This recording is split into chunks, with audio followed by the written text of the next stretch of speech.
Bien, Elba, vos hiciste másters, doctorados.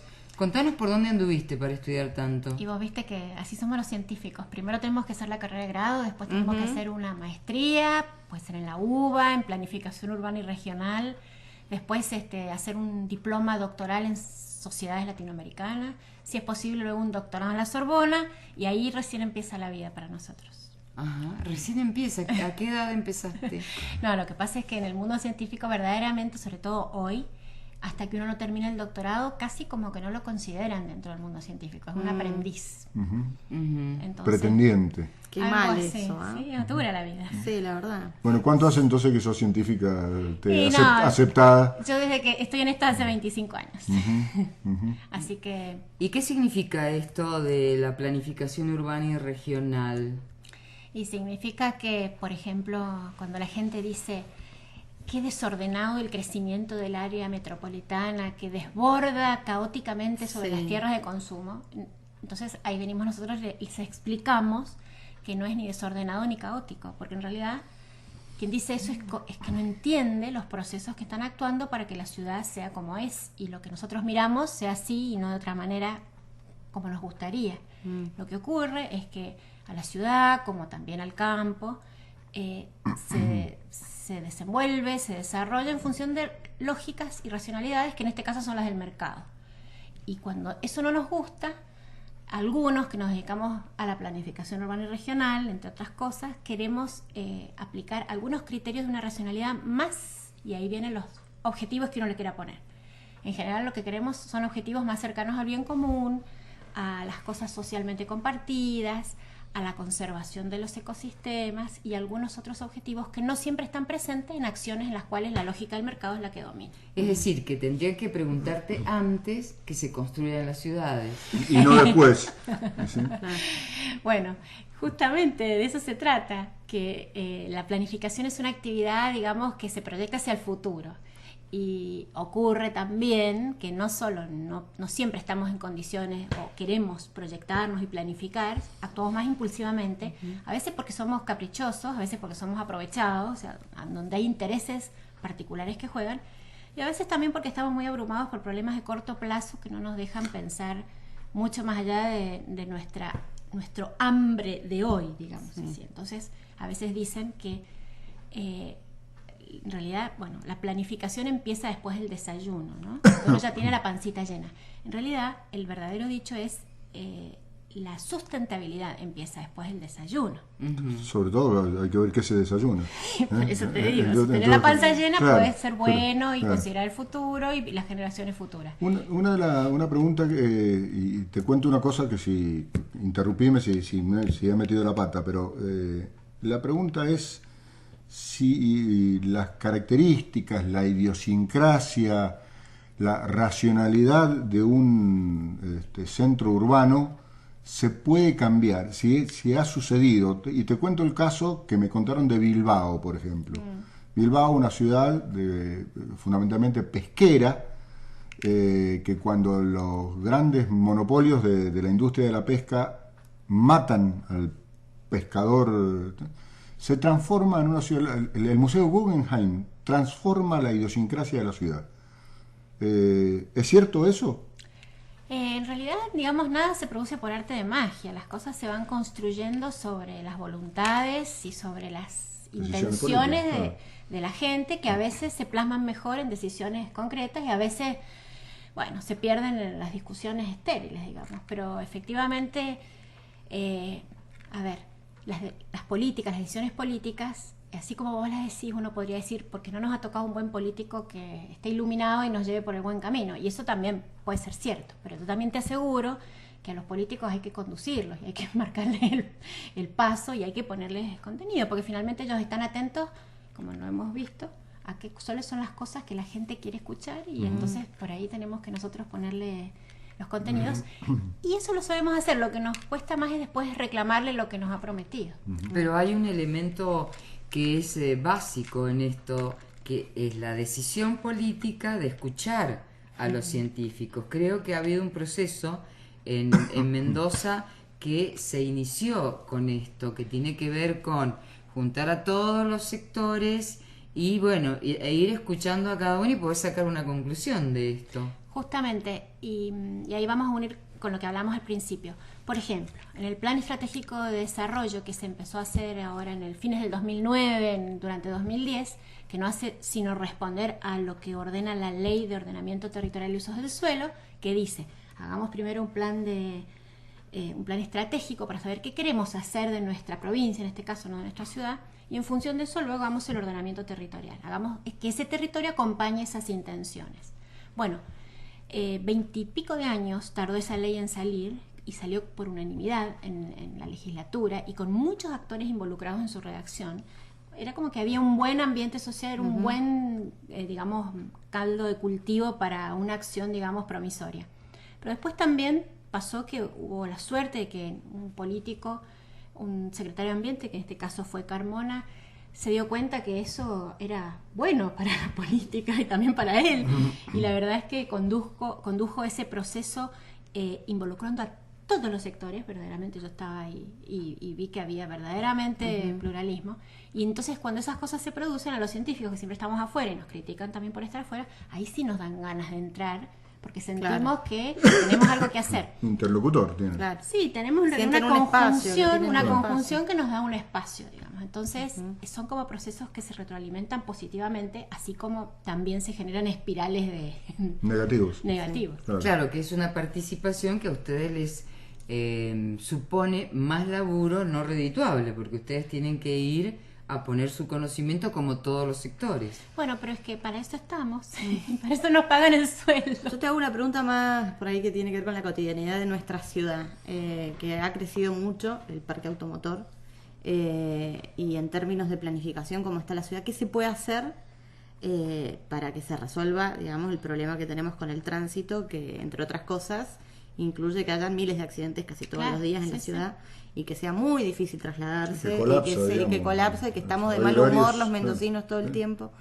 Y bueno, podemos hacer puentes sobre calles, túneles abajo de vías, podemos hacer un montón de inventos de la ingeniería, pero eso no nos va a solucionar los problemas, porque además, fíjate vos, cuando uno solo encara este problema solamente por el lado de las mayores infraestructuras y más obras, ocurre lo que se llaman las demandas inducidas. Si yo tengo un atolladero en el acceso todas las mañanas y le agrego 2 vías más, pues entonces, si yo soy conductora de automóvil, voy a decir, bueno, ahora sí puedo ir por el acceso claro, porque voy a entrar. Yo que no iba, ahora voy a ir. Y entonces nunca te van a alcanzar los carriles, vas a tener 10 de cada lado y vas a seguir teniendo un atolladero. Y si haces un puente por arriba y además también pretendés que sí tenés que seguir girando y doblando y no restringís ninguna de las alternativas, pues también te va a quedar chica esa obra porque las demandas siempre van a ser mayores. Sí.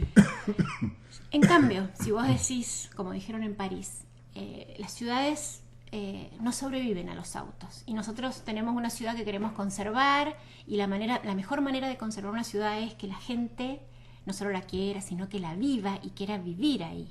Que tenga buena calidad ambiental y entonces eso lleva a la buena calidad y al compartir socialmente.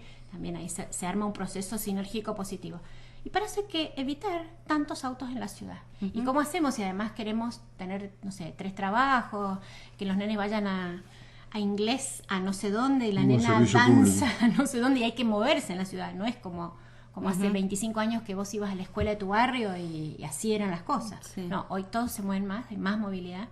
Y bueno, y para eso la primera solución, la base de la solución está en el transporte público. Claro. Ahora, si yo te digo, ¿cómo es tu nombre? Silvia, te tenés que tomar el colectivo, porque en tu auto estás siendo irresponsable, estás ocupando espacio urbano, estás contaminando, estás haciendo ruido, estás haciendo que la calle Patricia sea invivible. Y vos me vas a decir, sí, pero yo, la verdad, no tengo tiempo de tomarme el colectivo, porque si no, no puedo cumplir con mis obligaciones y no puedo hacer todo lo que tengo que hacer. Exactamente. Y después cuando estemos solas y no delante del micrófono, me vas a decir, además, no me gustan esos colectivos sucios. Y que te llevan como ganado. Que en los horarios pico te llevan mal. O que tenés que ir de Godoy Cruz a Guaymallén y tenés que tomar 2 colectivos. Claro.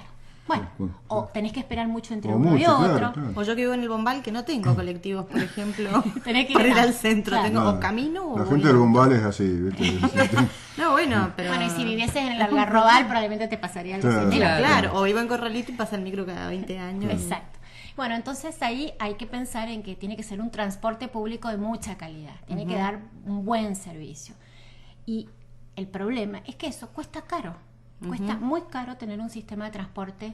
No es una cosa que simplemente se pague con la tarifa. En todos los países del mundo, incluso en Estados Unidos, donde ellos confían tanto en las reglas del mercado y que cada uno pague lo que consume, incluso en New York, las inversiones en transporte público, ni que hablar en Boston y ciudades que cuidan mucho su calidad ambiental, social, invierten en transporte público porque saben que el transporte, el auto, destruye las ciudades. ¿Es privado en esos lugares, el transporte público? Depende, no, en general hay operadores privados, pero eso está Se regulado. subvenciona. Está Eso. regulado y la tarifa no lo paga. O sea, el Estado de una manera o de otra pone dinero para que ese sistema funcione. Porque si no, las externalidades, o sea, los costos que aparecen, digamos, por un mal sistema de transporte público, finalmente los terminamos pagando Claro, todos. sí, sí. Porque, bueno, Además es más caro. Es más caro un accidente automovilístico, Seguramente. si vos vas sumando, que invertir, que vos usaste esa palabra, en un transporte mira, público. es caro que se te desvalorice la propiedad que está en un lugar muy transitado y que se pone feo, se pone Claro. Por el ruido, por la ruidoso, polución. molesto. sí. Smog. Eso es caro, ni que hablar todo lo Sí, que es lo la que se contamina. contaminación. Preguntale en Santiago de Chile los problemas que tienen con las enfermedades respiratorias y los costos que ellos tienen calculados hospitalarios de atender a tantas personas en los meses en los que hay inversión térmica y ellos tienen los contaminantes contra el suelo. Entonces, bueno, ahí hay que invertir y hay que poner, hay que subsidiar. El problema es que tampoco subsidiar no es regalarle plata a uno u otro empresario. Empresario, claro. Entonces, Claro. no es fácil, no es fácil. Para nada. Y además hay que ver cómo se subsidia de manera también, porque fíjate, el transporte tiene una cosa muy difícil, pero una cosa muy linda. Es que vos para hacer un buen sistema de transporte tenés que dar respuesta a las demandas de transporte y de movilidad. Vos vivís en Barrio Bombal y vos tenés que tener transporte público para moverte razonablemente a distintos lugares.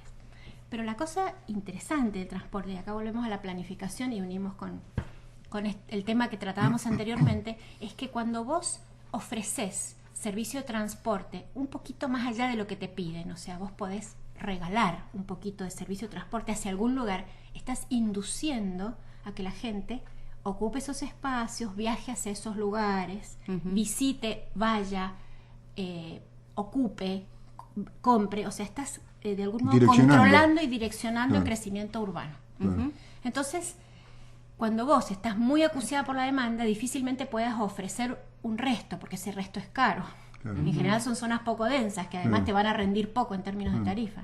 Pero la verdad es que vale la pena, hay que mirarlo siempre de los dos lados, o sea, satisfacer la demanda y a la vez ir direccionando la oferta hacia los lugares donde vos crees que se ocupen. Son políticas públicas, vos estás hablando de políticas públicas, Y obviamente. sí, sí, Y las políticas públicas, Claro. si son públicas, deberán atender el bien común. Público, claro, el bien O común. sea, en donde todos más o menos tenemos algo que ganar. Elma, ¿eso está dentro de la planificación del crecimiento de la Mendoza que queremos? Bueno, yo diría que transporte hay esfuerzos, pero es una de las áreas más desguarnecidas en Mendoza. ¿Pero se ha tenido en cuenta en la estrategia? Bueno, el Plan Estratégico de Desarrollo postuló claramente el objetivo de que el transporte contribuyese al ordenamiento territorial y que es una de las herramientas principales. Ahora, el ordenamiento territorial debe llevar eso a la práctica. Y además también hay que poner las cosas en claro. Las ideas solas no bastan y para llevarlas adelante hace falta no solo estos buenos políticos que nosotros buscábamos, sino también, la verdad es que todos tenemos que cambiar algún todos valor los en sectores. nuestra Una cabeza. cuestión cultural, claro. Sí, algo tiene que cambiar en nuestra cabeza para que funcione todo de manera distinta. Que vivamos más aprendamos a vivir más en comunidad, ¿no? Claro, pero de a cuidar poco, más nuestro buenamente, disfrutándolas siempre por la parte positiva. Por y eso nos compartir. sirve, por ejemplo, alguien decía, y yo no sé si alguna vez se puso en práctica en Mendoza, esto que se impida o que se hagan turnos de que los autos con chapa par tales días no entren a la ciudad y después lo de chapa impar. ¿Sirve o no sirve eso? A ver, eso es lo que hacen en Santiago de Chile. Chile, sí. Sí sirve para que baje un pico de contaminación altísimo de un día. Ahora, si... No soluciona el problema. ¿Qué va a pasar? Si vos tenés mucha plata y tu trabajo está bien remunerado por esta sociedad y vos tenés que venir a la radio acá sí o sí y rápido porque sos una persona muy importante, ganás mucha Gracias. plata, entonces vas a tener 2 autos, uno con una patente par y uno impar. Es Y buenísimo. sí, es que es verdad. Ahora. Echa la ley. Sí, mi primo O tenés tiene, plata sí, para sí. pagar un... Si a Miriam le pagan poco, pobre Miriam, ella va a tener que, digamos, asumir el costo de esta medida de descontaminación más que vos. Te Y paso a buscar, miren, quédate tranquilo. Vos quédate tranquila que yo te paso a buscar. ¿Qué te No, puedo cobrar? la idea es que no uses el auto. No, Claro. ya sé. No, pero es así, algunos van a Sí, asumir sí, más sí. que otros. Y la idea además es que todas las medidas, digamos, para reducir los consumos de agua, para mitigar la presencia del automóvil en la ciudad, que pasan solamente por el bolsillo, como esta, Son paliativos. no, y además son socialmente inequitativos. Claro. Pero, y el transporte público también contamina, ¿no? Sí, por supuesto. Y es más, y esos ómnibus que largan la, Esos que no te la gustan nube usar a vos, negra, digamos, claro. esos que a vos no te gusta usar. Fíjate vos que lo triste es que aún que larguen la nube negra, la cantidad, por ejemplo, de material particulado que emiten por pasajeros transportados suele ser menor. Claro, eso es lo por que un se lado. piensa. Y en general, porque vos prorrateás entre todos los que llevan. Y por otra parte, ocupan mucho menos espacio en la ciudad. El volumen de autos en la ciudad, si vos vas al nudo ahí de Costanera y Sí, de no, acceso es impresionante. a la mañana, eso es un lugar. ¿Quién cruza? ¿Qué peatón cruza eso? Es imposible. Y Imposible. algún suicida. Claro. Hoy decido suicidarme Y te vas ahí, cruzo. sí, sí. Claro, es un buen método. Ahora, Elma, ¿hay algún viso de planificación al respecto del transporte? Y del transporte sí, en el marco de la Ley de Ordenamiento Territorial. ¿Pero seguro. cuándo? Porque dice que es para 10 años esto, ¿no? O para... No, las cosas Era tienen 10, que... 20, 30, no me acuerdo hasta cuándo era. Las cosas tienen que irse implementando antes. En términos de transporte yo diría que es difícil porque además el transporte valoriza mucho algunas zonas de la ciudad, otras menos, no puede vivir de sí mismo, entonces hay que ponerle plata y entonces hay que armar una estructura administrativa para gestionar, supongamos, subsidios. Entonces es un poco complejo. Yo no pierdo las esperanzas. De hecho, es lo que se viene ahora cuando hablemos del ordenamiento territorial del área metropolitana en particular. Si no hay un cambio sustancial, cualitativo del sistema de transporte, que hoy tiene una presencia del automóvil particular enorme, a un sistema básicamente de transporte público que va a tener que ser multimodal. O sea, ya a esta altura, con 1 millón de habitantes, vamos Ya a tenemos tener... el tranvía. Sí, por lo eso, el menos. metro tranvía Claro. va a solucionar algo, ¿no? Y el problema, vos sabés que no es la primera vez que se hace un transporte más estructurado, así, Sí. un transporte usando la vía. El problema es que eso tiene que estar articulado con los ómnibus. Claro. Porque si no pasan 2 cosas, solo usan ese transporte, que es para llevar mucha gente ese medio de Sí. transporte, porque es un medio bien estructurado, fuerte, un tranvía, lleva muchísimos pasajeros, pero solamente los va a llevar a donde está, va a ser una línea más de colectivo, digamos así, y resulta que la demanda está mucho más repartida. Claro. Entonces, para Ajá. que eso se use bien, las líneas de colectivo Coordinarse. tienen que confluir Claro, y tienen que claro. llevarle pasajeros a los puntos de carga de ese ferrotranvía para que los traigan al centro. Sí. Pero si eso no ocurre, no hay esa complementación, no solo, digamos, los pasajeros que hay que transportar no llegan ahí y se toman el auto, Sí. sino que además se desinvierte, o sea, eso es muy caro, no soluciona nada porque tiene pocos pasajeros y cuando hay pocos pasajeros se muere. Claro. Elma, desafortunadamente nos hemos abocado a un tema que nos tiene muy preocupados, pero Elma es para sacarle Jugo. el tema del agua, el tema de la, ¿Cuándo también de la volvés, Elma? desertificación. Y ya me voy a ir hasta donde el ferrotranvía me lleve. ¿Me voy? Me voy. Sí, Tenemos la timba. sí, timba. Sí, bueno, Muchas gracias por venir, Elma. Bueno, Montaña. nos Ha vemos sido la un placer. próxima. Gracias. Chao. Un gustito. Gracias.